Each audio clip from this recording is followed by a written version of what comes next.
राज्याचे मुख्यमंत्री देवेंद्रजी फडणवीस साहेबांनी आज अहिल्यादेवी होळकर कर्जमुक्ती योजनेतील दोन जाचक अटी रद्द करण्याची घोषणा केली। त्यामुळे शेतकऱ्यांना दिलासा मिळणार आहे। मी सर्वप्रथम शेतकऱ्यांच्या वतीनं राज्य सरकारचे मनापासून आभार मानतो। हा खऱ्या अर्थानं शेतकऱ्यांच्या आंदोलनाचा विजय आहे असं मला प्रामाणिकपणे वाटतं। आम्ही महाराष्ट्रभर कर्जमुक्ती आदेशाची होळी केली, फसव्या कर्जमाफीची होळी केली। मी अन्नत्याग आंदोलनाला बुलढाण्याला बसलो, महाराष्ट्रभरातला शेतकरी रस्त्यावर उतरला, ठिकठिकाणी जाळपोळ झाली, लोकांनी कायदा हातात घेतला।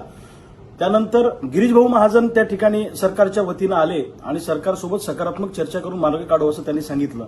त्याला उशीर लागला बैठक लावायला। आमच्या सगळ्या शेतकरी पुत्रांचा संयम तुटला। आम्ही सगळे मुंबईला आलो। आम्ही विधान भवनासमोर राडा केला, सातबारे फेकले, सोयाबीन फेकलं, कापूस फेकलं। अक्षरशः विधान भवनासमोर प्रचंड तणावाची परिस्थिती तयार झाली। त्यानंतर आमच्यातल्या अनेक शेतकरी पुत्रांनी झाडावर चढून गळफास लावून दिवसभर आंदोलन केलं आणि अक्षरशः सरकार तंग झालं। गिरीश भाऊ महाजनांनी पुन्हा आमच्याशी कॉन्टॅक्ट केला आणि मुख्यमंत्री महोदयांबरोबर तुमची सगळ्यांची शेतकऱ्यांची बैठक लावतो असं सांगितलं। आज सकाळी मुख्यमंत्री देवेंद्रजी फडणवीस साहेबांबरोबर गिरीश भाऊ महाजनांच्या उपस्थितीमध्ये आमची शिष्टमंडळाची बैठक झाली आणि या बैठकीमध्ये जाचक निकष आणि अटी रद्द करण्याचा निर्णय झाला आणि त्याची घोषणा सभागृहामध्ये फडणवीस साहेबांनी केली। यामध्ये 2019ला ज्या शेतकऱ्यांनी कर्जमाफीचा लाभ घेतला त्यांनाही या कर्जमाफीचा लाभ देण्याचा निर्णय आजच्या विधान भवनाच्या या घोषणेमध्ये झाला आणि 25-26ची रेग्युलर कर्ज भरण्याची अट रद्द केली।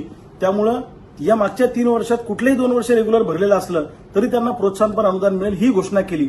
पण आमची मागणी आहे की 50,000 रुपये तुम्ही जे अनुदान देणार आहे रेग्युलर भरणाऱ्यांना त्याच्यात 1.5 लाखाचं अनुदान करावं अशी मागणी आहे आणि त्या कर्जमाफी योजनेतले अजून काही अटी आणि निकष आहेत ते पण काढून टाका ही सुद्धा आमची मागणी आहे। मग पीक कर्जाचा विषय आहे, पीक विम्याचा विषय आहे, शेतीमालाच्या भावाचा विषय आहे, सोलर पंपाचा विषय आहे, वीज कनेक्शनचा विषय, जंगली जनावरांच्या त्रासाचा विषय, बाकी जे काही शेतकऱ्यांचे मुद्दे आहेत आणि ह्या अटी काढण्याचा विषय, हे सगळे मुद्दे घेऊन आमची लढाई सुरूच राहणार आहे।